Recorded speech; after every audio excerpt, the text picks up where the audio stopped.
Good morning, everybody. Welcome to the AM Report for HAPS News, the network of now. I'm Alex Mahajer. I'm your host. And this morning, we're talking about these Georgia Senate runoff elections coming up January 5th.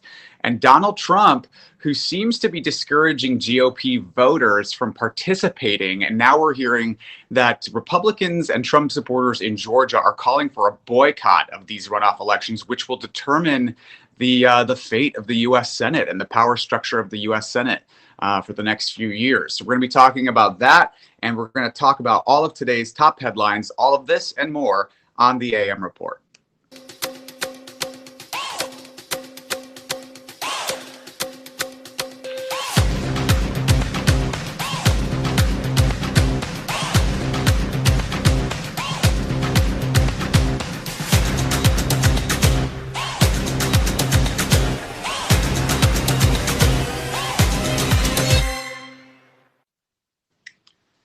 Good morning, everybody. Welcome to the program. I'm Alex Mahajer. Thanks so much for joining. It's Wednesday, December 2nd. If you're watching on the HAPS app or platform, please give us an award. Click the award button. Let us know you're enjoying it. Or if you're watching on Facebook, Twitter, YouTube, Reddit, Periscope, leave a comment, ask some questions. Let's bat around live on air and discuss this morning's headlines. And speaking of this morning's headlines, we've got a few different headlines to cover this morning. So the House Speaker Nancy Pelosi and Senate Democratic Leader Chuck Schumer have privately presented a new coronavirus relief package to Senate Majority Leader Mitch McConnell and Treasury Secretary Steven Mnuchin.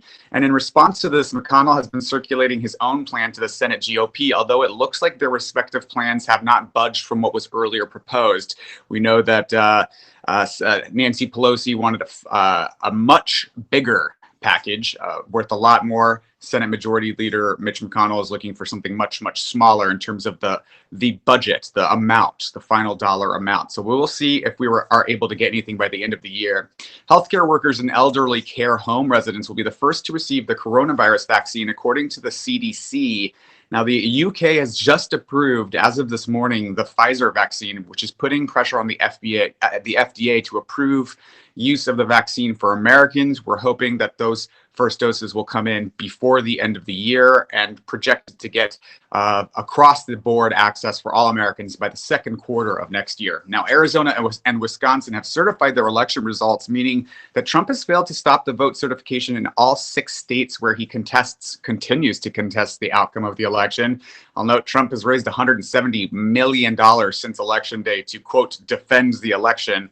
Although it's not clear that there is any path for him to overturn the outcome. Trump has threatened to veto the annual National Defense Authorization Act, which, unless the bill includes the repeal of Section 230, this is a provision that protects a broad range of digital platforms and services from lawsuits over user-created posts. And I'll also note this bill has passed Congress 59 years in a row, and the current proposal includes a 3% pay raise for troops and authorizes $740 billion in national security programs in the 2021 fiscal year, according to the Washington Post. Now, Captain Mark Kelly will be sworn into the U.S. Senate today after defeating Republican Martha McSally in a special election for the U.S. Senate seat in Arizona on November 3rd, giving Republicans 50 seats in the Senate and Democrats 48 seats. So all eyes are now on these Georgia races, which, speaking of, Senator Kelly Loeffler from Georgia, who is in this runoff election January 5th, opposed new coronavirus relief aid while her husband's firm, the Intercontinental Exchange, made an $11 billion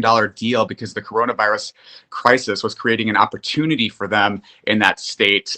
So more specter of corruption with Kelly Loeffler and her stock businesses and deals. I'll note Kelly Loeffler is one of the wealthiest members, is the wealthiest member of Congress. She's worth at least $800 million or more. She's a billionaire.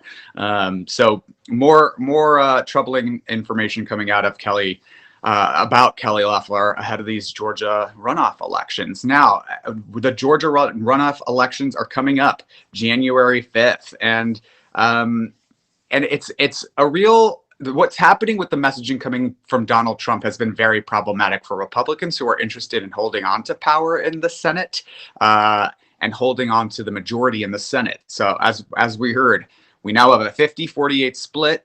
Democrats Jon Ossoff and Reverend Raphael Warnock are running to unseat the Republican incumbents David Perdue and Kelly Loeffler in the state of Georgia after Joe Biden's surprise victory in that state. He eked out a victory with about 12,000 votes, and those two Senate seats are now up for contention. Now, here's the problem. Trump has been speculating that there's been a conspiracy between the Department of Justice, the FBI, Joe Biden, and Venezuela.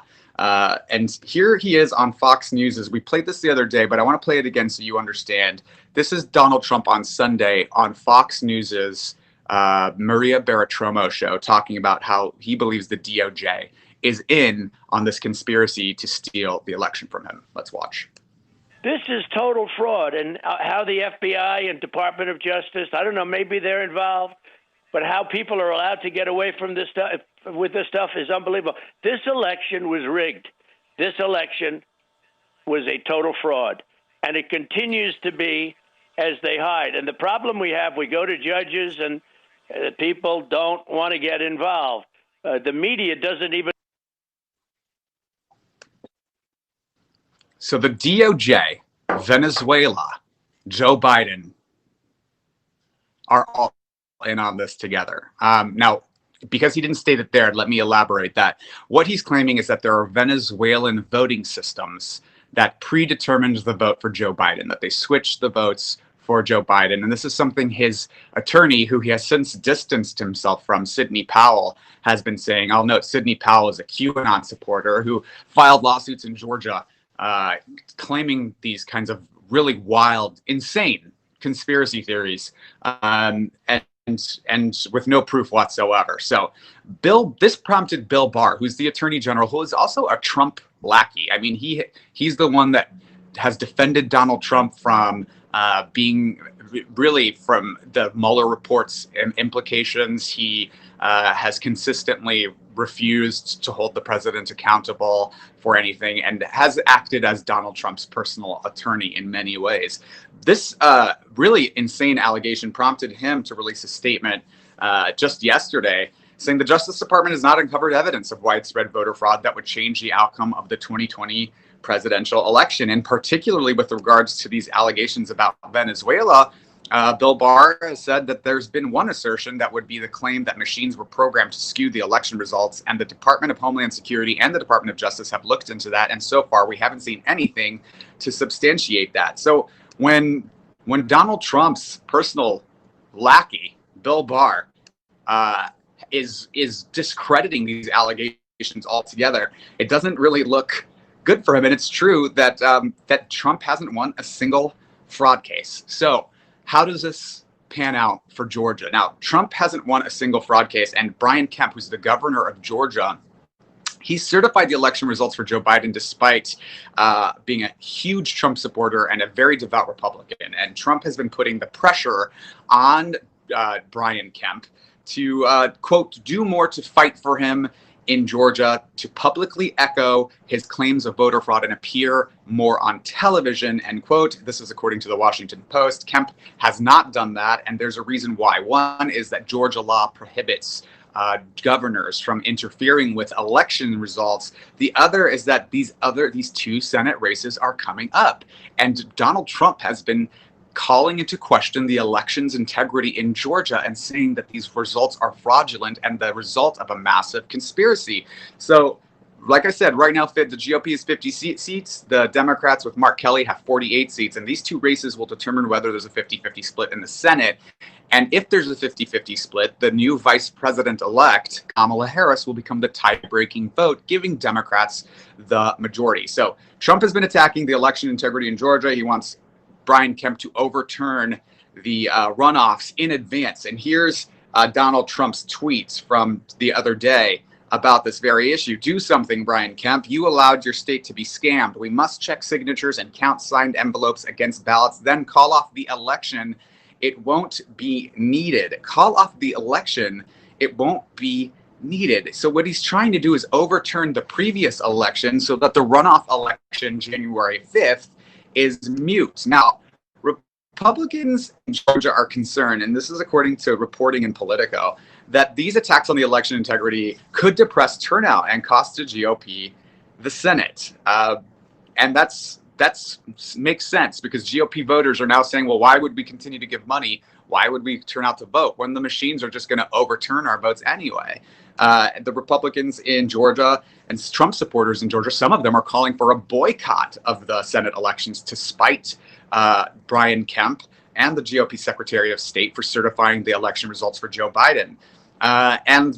There's plenty of evidence that the Republican Party is nervous about this and that they are quietly asking Donald Trump to stop spreading election fraud misinformation. This is Ronna McDaniel, the Republican National Committee's chairwoman, and she was in Georgia over the weekend at a fundraising event, and she was getting questions from members of the audience. And one of the members asked, well, if the election's fraudulent, if it's going to be stolen from us, why even bother? And here, look at Ronna McDaniel's desperation as she fields this question. No idea. I was coming to Georgia for that. Yeah.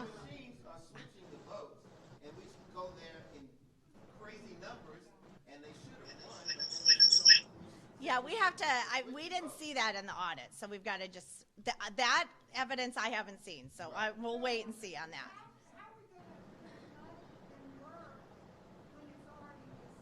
It's not decided. This is the key. It's not decided. First of all, it's not decided, she's saying, but the audience believes that it's decided because they've been subscribing to Trump's election misinformation. And this is why this tactic by the president may backfire, and why Republicans and their inability to openly criticize this circumvention of our democracy may come back to bite them in the butt. And it's important to know that for those who do believe in the power of civic engagement, who do believe that elections matter and that results matter and that our participation matters, the Georgia runoffs are coming up. And here are some of the dates. November 18th was the deadline to request an absentee ballot. So that deadline has passed. December 7th, which is coming up, is the voter registration deadline. And December 14th, early in-person voting begins in Georgia, and that will be up through the end of the year. And then January 5th will be the in-person election day in Georgia. So people who are interested in participating can look to these dates. We got a lot of comments chiming in this morning from users. Let's see. Daniel Goff says, well, they listen to Lou Dobbs and follow Fox religiously. And it's true. Although I think even Fox News has been having an identity crisis with how to handle this, because they understand the harm that it could cause to Republicans overall, but also that they have a vested interest in also supporting the president, and that he may have a great deal of influence over the party and the party's politics for years to come, even if he is no longer president. Stop the tweet, says a learner of all. Stop the tweet, indeed. Daniel Goff asking which star will play Bill Barr in the upcoming Trump movie. I don't know, but if you haven't watched The Comey Rule on Showtime, please do. Dominic Gleeson plays an incredible Trump, and it is a fantastic retelling of the 2016 election and then the first couple years of Trump's presidency with regards to the Russia investigation. Very, very interesting stuff. Cow otherwise says, Trumpity dumpity lost. Let's see. How many people died from Trump's hoax plan before some outraged? Indeed, Amy Bollinger, indeed. How many people die from Trump's hoax? These kinds of comments, his calling the coronavirus a hoax, calling the election results fraudulent, they have real-time impacts on the country, on our health, and on what people believe. The president's words matter. And so we got about couple of more months now before Joe Biden's inaugurated, and I think we have seen that there will be a difference in tenor and in the messaging coming out of the president. Learner of all says, in Trump they trust. Indeed. Let's see. J.K. Fratman says, because the next bribery scandal is so hot and indefensible that even Barr is in jeopardy if he intervenes. Barr will claim, quote, moral high ground. And it's true. I think Bill Barr knows that he's on his way out. And And let's see how this all pans out. So thank you all for joining this morning on the AM Report for HAPS News, the network of now. If you like this journalism or content and you're watching on the HAPS platform or app or website, click the award button. Let us know you're enjoying it. It pops up right above us right here. Or if you're not watching on HAPS, consider subscribing to this content or buying me a cup of coffee. You can do that at haps.tv/@Alex. And we are live every weekday morning at 7:30 a.m. Pacific, 10:30 Eastern, with all of your quick political news and headlines to get your day started right. We will be back tomorrow morning with more news. And thank you all for joining, and have a fantastic hump day. Bye-bye.